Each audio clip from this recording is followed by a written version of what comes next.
సంగారెడ్డి కాంగ్రెస్ లో విభేదాలు భగ్గుమన్నాయి. ఎమ్మెల్యే మహిపాల్ రెడ్డికి వ్యతిరేకంగా ప్రత్యర్థి వర్గం ఆందోళన చేపట్టింది. సేవ్ కాంగ్రెస్, సేవ్ పటాన్చెరు అంటూ నినాదాలు చేశారు.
సంగారెడ్డి కాంగ్రెస్ లో భగ్గుమన్న విభేదాలకు సంబంధించి పూర్తి సమాచారాన్ని మా కరెస్పాండెంట్ సిద్ధార్థ్ అందిస్తారు. సిద్ధార్థ్,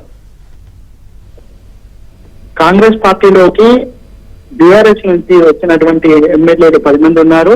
ఈ 10 నియోజకవర్గాల్లో ఏదో ఒక డిస్టర్బెన్స్ కంటిన్యూ అవుతా ఉంది. ఇక తాజాగా గూడెం మహిపాల్ రెడ్డికి సంబంధించినటువంటి ఇష్యూ హాట్ టాపిక్ గా మారింది. పటాన్చెరు చౌరస్తా వద్ద ప్రస్తుతం అయితే పోలీసులు మోహరించారు. స్థానిక ఎమ్మెల్యే గూడెం మహిపాల్ రెడ్డికి వ్యతిరేకంగా పాత కాంగ్రెస్ క్యాడర్ నిరసన తెలుపుతున్నారు. నిన్నటి నుంచి ఈ డిస్టర్బెన్సెస్ మొదలయ్యాయి. ఈ రోజు గాంధీ భవన్ కు వచ్చి గాంధీ భవన్ వద్ద కూడా తమ నిరసన వ్యక్తం చేస్తామని పాత కాంగ్రెస్ క్యాడర్ భావిస్తా ఉంది. ఇందులో భాగంగానే పోలీసులతోని భారీ బందోబస్తు నిర్వహించారు. పార్టీ మారి వచ్చిన గూడెం తన అనుచర వర్గం కాంగ్రెస్ నాయకులపై దాడులు చేస్తున్నారని పాత Congress cadre ఆరోపిస్తుంది.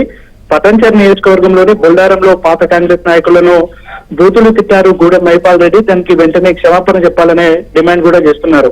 Save Congress, save Patancheru నినాదంతో నిన్నటి నుంచి ఏదో ఒక నిరసన కార్యక్రమాలు నిర్వహిస్తున్నారు. ఈ రోజు భారీగా పాత కాంగ్రెస్ క్యాడర్ అంతా ఒక దగ్గర పోగై గూడెం మహిపాల్ రెడ్డికి సంబంధించినటువంటి ఇష్యూలో కాంగ్రెస్ నాయకత్వం ఏదో ఒక నిర్ణయం తీసుకోవాలని డిమాండ్ చేస్తా ఉన్నారు. ఇదే డిమాండ్ తోనే గాంధీ భవన్ కు వచ్చి పిసిసి చీఫ్ కి ఒక రిప్రజెంటేషన్ లెటర్ కూడా ఇస్తామని ఇస్తా ఉన్నారు. గతంలో కూడా ఒక 2 నెలల క్రితం కూడా పటాన్చెరు నుంచి కాంగ్రెస్ నాయకులు వచ్చి పిసిసి చీఫ్ మహేష్ కుమార్ గౌడ్ ని కలిశారు. కొత్త పాత నాయకుల మధ్య సమన్వయం కోసం ఒక మీటింగ్ అరేంజ్ చేస్తానని పిసిసి చీఫ్ హామీ ఇచ్చారు. ఇప్పటి వరకు ఆ మీటింగ్ అయితే జరగలేదు.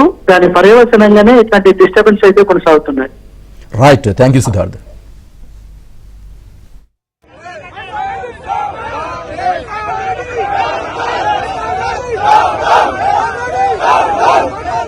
Oh,